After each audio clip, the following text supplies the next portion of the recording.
آقا واسه سرویس رادیاتورا خیلی راحت بهتون بگم. ببین 4 تا شلنگ زیر رادیاتور هست، 4 تا شلنگی که آب میاد ازش و زیر پکیج وصل میشه، زیر فلومتر. خب شلنگی که آب میاد 1/2 دیگه، این قسمت 1/2 مغزی رو بهش وصل میکنیم.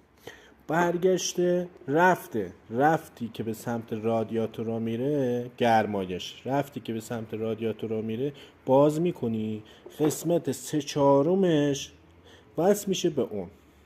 یعنی 1/2 به آب ورودی پکیج، 3/4 هم به رفت رادیاتور.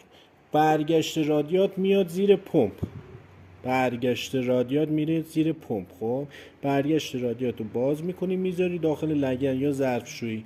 شیر رو که باز کردی آب میره میچرخه، هرچی رسوب داره داخل رادیات میاد خارج میشه از این.